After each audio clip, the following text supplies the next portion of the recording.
Recuerda colocar el video en calidad 720 para una mejor experiencia visual. Although the paths through the lofty peaks of Jueyun Karst are arduous, there are always bright-eyed mortals who come seeking the adeptal path. For all their ambition, most mere mortals cannot fathom the way to the Adepti, and return from their fruitless journeys disappointed. Yet those fortunate enough to encounter some hardship may suddenly find themselves being rescued by a divine young lady. Stunned by the elegance of their silver-haired savior, they hastily begin bowing excitedly in reverence and adulation, only to find their Adeptus rescuer remain indifferent and leave without even a second glance. I will do as you command. Though Shenhe is often mistaken for an Adeptus, she is actually a mortal, albeit one who is an accomplished Adepti disciple. Being naturally gifted, and having learned polearm combat and various adeptal arts from her masters, exorcising evil spirits is a mere trifle to her.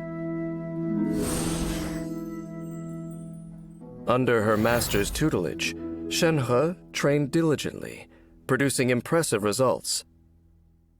When Shenhe is dispatched on a 20-hour expedition in Liyue, she will obtain increased rewards. Shenhe's normal attack can combo up to 5 strikes with her polearm, dealing physical damage. Shenhe's charged attack consumes a set amount of stamina to lunge forward, dealing damage to enemies in her path. When she casts Spring Spirit Summoning, Shenhe grants all nearby party members the Icy Quill effect, and deals cryo damage in different ways based on whether the skill is tapped or held. When tapped, Shenhe will rush forward with a Talisman Spirit, dealing cryo damage to enemies along her path.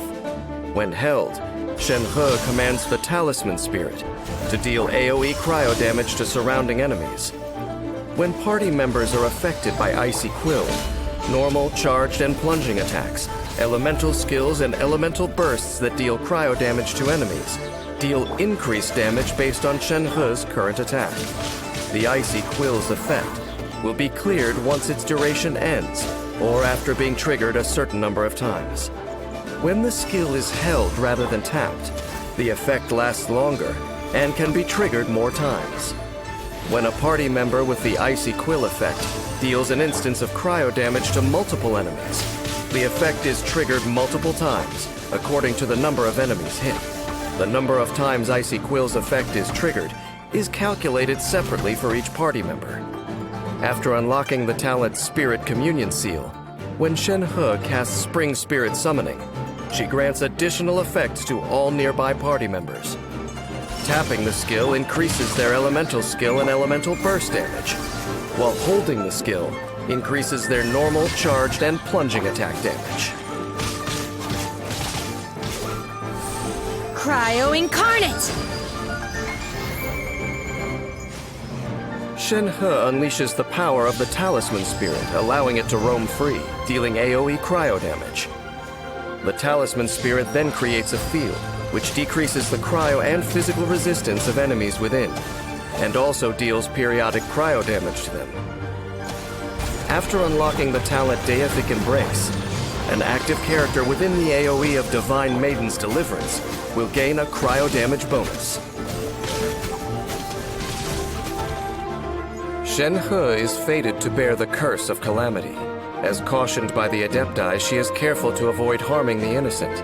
But as for those with malicious intent, she is only too happy to put them in their place by giving them a taste of the Adepti arts. Shenhe's Spring Spirit Summoning is the core of her skill set, offering support to other cryo party members with the Icy Quill effect.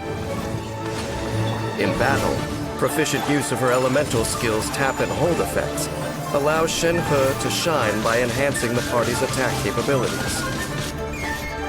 When energy is full, Shenhe unleashes her elemental burst, decreasing enemies' cryo and physical resistance, and creating the opportune moment to defeat the weakened enemies.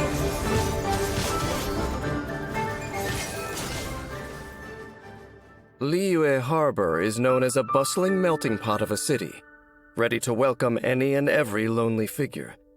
But if Shenhe truly wishes to rejoin human society, there is much she will have to learn. Even I myself do not relish the solitary life I lead.